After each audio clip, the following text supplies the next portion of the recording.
Alors, hein, vous n'êtes pas passé à côté. En ce moment, il y a une nouvelle plateforme, hein, de streaming, qui s'appelle, Kick, hein, qui fait, concurrence à Twitch. Alors bon, moi Twitch, hein, évidemment, je ne suis pas dessus, hein, je ne suis pas encore apte, disons ça comme ça, à faire des lives. Hem mais voilà, il y a eu récemment pas mal de problèmes par rapport à Twitch où il n'y a rien qui va. Enfin, il fonctionne un petit peu comme YouTube, hein, finalement, avec beaucoup de censure pour rien, des règles complètement idiotes. Du coup, Kick se fait de plus en plus connaître. Apparemment, c'est la nouvelle plateforme de stream qui va peut-être dépasser Twitch. Parce qu'aussi au niveau de l'argent, apparemment, on est bien mieux monétisé sur Kick que sur Twitch. Enfin bon, voilà. Mais il y a toujours quelques bugs d'après ce que j'ai vu. Enfin bon, il y a quand même quelques petits soucis. Bon, après, c'est le début, hein, faut leur laisser du temps. On m'a du coup partagé ce thread pourquoi Kick c'est pas ouf, et je me suis dit que ça pouvait être intéressant de le lire pour essayer peut-être, hein, d'en savoir plus sur cette plateforme. Donc on y va tout de suite. Un thread ouvert d'esprit qui va tenter de vous expliquer la stratégie derrière la plateforme et ce qui s'y cache. C'est vrai que moi ce qui m'avait interpellé, c'est vraiment au niveau de la motivation, de la monétisation, j'y arrivé. Où voilà, enfin, je sais plus combien c'était, je crois que c'était de l'heure, ou je sais plus, enfin c'était extrêmement bien payé par rapport à Twitch. Et évidemment, la première question qu'on se pose, c'est mais Kik, c'est tout nouveau, d'où vient l'argent, quoi? Comment ils font pour payer autant? Allez, j'appelle tous mes Twitch streamers et Kik streamers pour qu'on en discute. Dans ce thread, je vais vous expliquer d'où vient la plateforme. On va parler d'économie de marché, de rentabilité et de vous, streamers, votre place dans tout ça. Commençons déjà par la base. Pourquoi est-ce qu'on parle de Kik en ce moment? Tout d'abord, Kick, c'est une plateforme de streaming qui a ouvert en octobre 2022. Donc voilà, c'est très récent, hein. Tout comme Twitch, YouTube Live et Facebook Live, Facebook Live, ça existe ça? La plateforme permet aux viewers d'avoir accès à des diffusions en direct, de s'abonner à un créateur et de parler à travers un chat. Kick s'est rapidement popularisé après l'interdiction de la catégorie slot sur Twitch, une pratique où les streamers jouaient à des jeux d'argent et pouvaient être sponsorisés pour, mais ça, on y reviendra. Shout out à Mister MV qui était fasciné de voir XQC se ruiner en live. Ouais, c'est pas cool comme vidéo, ça, je trouve, hein, mais bon. Maintenant, pourquoi Kick est devenu un Eldorado? La plateforme se dit creator friendly, meilleure rémunération, 95% des revenus des subs aux créateurs et 100% des donations. Ça, c'est dingue. Liberté de contenu, casino, caractère textuel, contenu edgy, rumeur de rémunération tarifaire. Ouais, sur le papier, ça fait rêver. Mais avant de revenir sur les dessous de la machine, on va maintenant parler de vous, mes chers collègues streamers. Vous voulez suivre le train de la hype, lol, et devenir le prochain grand streamer, soit parlons d'argent. En mars 2023, Kick compte 1 million d'utilisateurs actifs, source peu fiable vue sur beaucoup de blogs. Twitch, à côté, en compte 140 millions, source BankMyCell, c'est du fiable. Ah, ça commence à puer la merde. Bah ouais, 140 millions sur 1 million, mais après c'est tout nouveau, faut aussi qu'elle fasse sa place, quoi, que les gens déjà connaissent son existence, et surtout il faut que des streamers connus aillent sur Kick pour y emmener sa communauté, et puis là ça ira bien mieux. Vous voyez toujours pas d'utilisateurs, pas de viewers. Oui, évidemment, c'est pour ça qu'il faut appâter les gros streamers. Donc, vous avez quoi? 140 fois moins de potentiels viewers sur votre chaîne. Ça se passe toujours, votre révolution Kick? Oui, mais quand on est nouveau streamer, même si on va sur... En fait, c'est ça, si on va sur Twitch, admettons, voilà, moi j'ouvre un truc de... Enfin voilà, comment je me dis, tiens, je vais streamer. J'ouvre sur Twitch, bon, personne ne me connaît, j'aurai pas de viewers, j'en aurai pas plus, enfin sur Twitch que sur Kick, ou si on me connaît pas, même s'il y a, combien il disait, 140 millions de viewers sur Twitch, ils ne regardent que les gros streamers.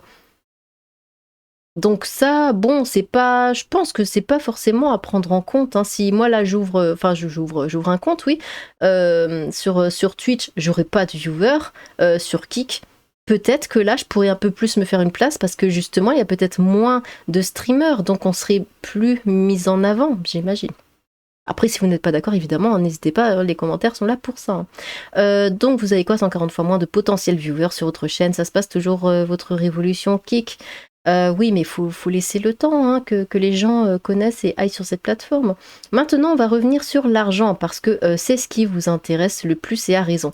Et en plus, j'ouvre encore une parenthèse, mais, et comme je le disais, Twitch fonctionne comme YouTube, c'est-à-dire que ça banne, à tour de bras, pour un oui, pour un non, pour n'importe quoi. Les gros même streamers se font ban, même temporairement. Au bout d'un moment, c'est fatigant. Si Kick promet, d'être, bien plus ouvert par rapport à ça, au bout d'un moment, oui, les gens vont aller sur Kick, hein. Maintenant, on va revenir sur l'argent parce que c'est ce qui vous intéresse le plus et à raison.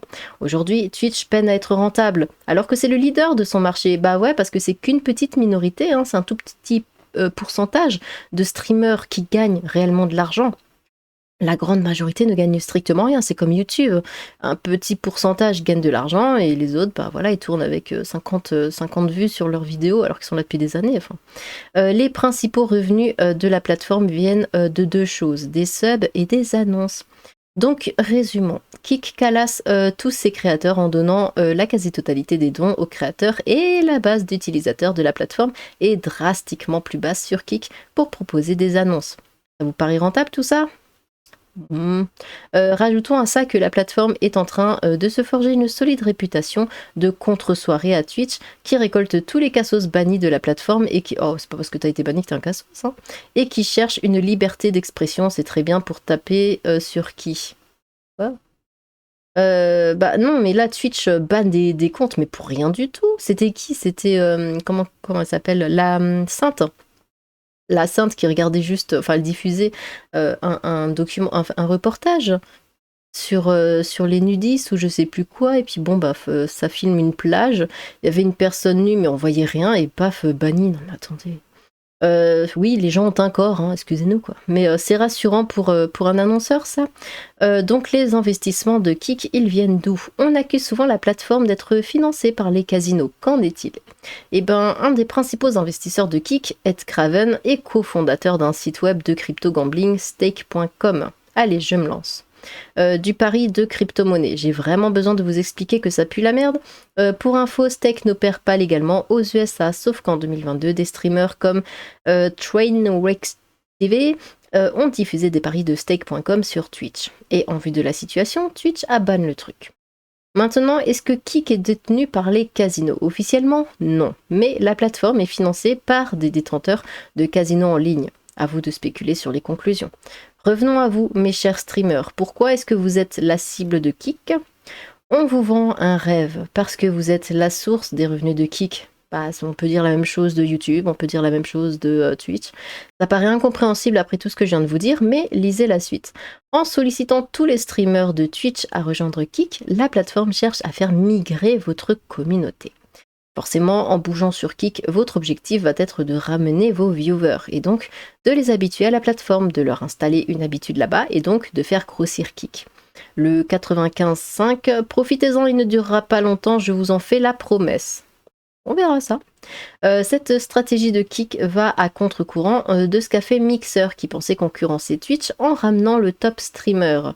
Kick essaye de ramener tous les petits et moyens streamers pour faire gonfler sa base d'utilisateurs et c'est pas idiot dans l'idée. Sauf que un réseau social, ça se construit organiquement. En ramenant les petits streamers, en réalité, la plateforme s'appauvrit grandement. Les petits streamers prennent moins de bandes passantes, mais ne sont pas rentables. De plus, ce n'est pas eux qui organisent des gros événements. Imaginez un Twitch sans Rebeu d'Ether, Kameto, Zerator, Squeezie ou encore Domingo, ou plutôt un Twitch sans leurs events qui retournent Twitter. D'un coup, on est moins attaché à la plateforme et d'un coup, elle évolue moins. Certes, ça viendra pour Kick, mais pas tout de suite. Je termine par dire à celles et ceux qui souhaitent se lancer sur Kick qu'en tant que créateur, son image de marque est le plus important auprès de son audience. Sauter sur le premier appât et ternir son image est un très mauvais choix pour sa carrière numérique. Évidemment, libre à chacun de faire ce qu'elle ou il veut, je ne suis personne pour juger et j'en ai pas le désir. Mais voilà un exemple d'un des plus gros streamers de Kick à qui beaucoup ferment la porte car il n'est pas fiable pour les financeurs et autres stars. Voilà, voilà. Merci d'avoir suivi le trade. C'était bad long, j'en ai conscience. Si vous avez aimé, j'en ferai d'autres sur l'univers du streaming. Je terminerai par dire que la route est longue et beaucoup ne perceront jamais. Mais amusez-vous surtout, c'est pour ça qu'on crée. Je reste ouvert à toute discussion et débat tant que c'est dans le respect, tout ça, tout ça. Bon. Qu'est-ce que ça dit là? Très bon trade, mais quand tu viens à parler des dessous de Kik, il faut quand même rappeler que Twitch a été racheté par Amazon et Amazon ne sont pas blancs comme neige. Si tu peines à creuser un minimum sur chaque entreprise, tu trouves forcément des choses négatives, inacceptables. Ouais, mais justement, ça a été pas mal ce truc Twitch Amazon parce que du coup, on a des subs offerts par Amazon. Au moins un quand on a Prime Video, enfin Amazon Prime. Et du coup, bah ça c'est pratique, hein, ça fait des. On peut s'inscrire, enfin s'inscrire à une chaîne gratuitement entre guillemets. Donc ça c'était un très bon plan. Oui, complètement d'accord. En fait, j'entendais beaucoup de choses sur Kik et sa stratégie, mais je voulais me pencher sur le cas, l'origine pour mieux comprendre la plateforme. Mais clairement, Twitch a son lot de casseroles sur le dos, avant même de parler de ses financeurs. 60 000 personnes sur Twitch contre 20 000 sur Kik qui regardent actuellement du casino, donc non, les slots ne sont pas interdits. Steak en revanche, oui. Après que ce soit à cause de sa non-légalité ou du récent partenariat de Twitch avec un autre géant du casino, je ne sais pas. Ouais, my bad de fou sur cette fausse info, merci de rectifier. Le vrai problème dans tout ça, c'est la visibilité donnée aux petits streamers créateurs. Se lancer en 2023 sur n'importe quelle plateforme pour faire du contenu vidéo ou du stream, c'est galérer pendant des années. On retrouve les mêmes schémas que dans les médias classiques. Bien d'accord avec toi pour le coup. Ouais, après, il faut venir avec un concept assez original, disons. Bon, c'est vrai que si vous venez en mode oui, je mange 30 tacos à moi tout seul, bon, voilà. Merci à toi pour ce trade. Je suis pas streamer, mais je consomme pas mal d'heures dans les jeux vidéo et suis de près les streamers, etc. Et je suis 100% d'accord avec ce que tu dis. Merci pour ton message. Alors personnellement, je ne regarde pas de live. Hein. Enfin, c'est très très rare. Je ne regarde pas Twitch ou quoi. C'est bon, ça m'intéresse pas. C'est trop long en fait. Les lives, c'est vraiment trop long. Et c'est comme la télé, c'est oui, il faut être là, présent à cette heure-là. Enfin, moi, j'ai autre chose à faire. Hein. Moi, personnellement, je me suis lancée sur Kik pour vous, s'il était possible de créer une communauté plus facilement que sur Twitch. Étant un petit streamer, j'ai pas de revenus, mais je trouvais ça intéressant de tenter l'expérience. Ce n'est pas pour autant que j'arrête Twitch. Toujours intéressant pour ça, la concurrence. Le plus important, c'est que tu te sentes bien dans ce que tu fais. De toute façon, maintenant, on peut streamer sur différentes plateformes en même temps. Hein. Je vais aller regarder un live sur Kik juste pour casser les nouilles. Mets-toi bien, frérot, perso, je m'en tape. Le trade de... Le trade de Nird, en fait, on peut faire la même pour Twitch sur la partie financement. Amazon, c'est pareil que Kik niveau éthique, mais vous refusez de l'admettre. Au moment où tu compares les chiffres, tu compares une plateforme qui vient d'arriver à une autre qui est là depuis. Bah oui, c'est ce que je dis. Kik qui viennent, c'est normal qu'il n'y a pas les mêmes chiffres. Heureusement d'ailleurs. Mon trade avait pour objectif de comprendre et expliquer le phénomène Kik. Forcément, Twitch en est presque indissociable. Et my bad, j'en ai pas parlé, mais évidemment que Twitch, surtout Amazon, n'est pas tout blanc.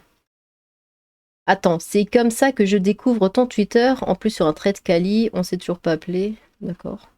Il y avait moins de viewers sur Twitch en 6 mois que sur Kik. Comparez le nombre d'une plateforme qui existe depuis plus de 10 ans et d'une autre qui vient de sortir. Oui, voilà, tout le monde relève la même chose. Qu'est-ce que c'est Twitch? Ah oui, 2021, c'est que ça... Trade super intéressant, merci. Je me disais bien que c'était trop beau pour être vrai. Bon, après, on sait pas, on sait jamais hein, comment vont se passer les choses. Hein.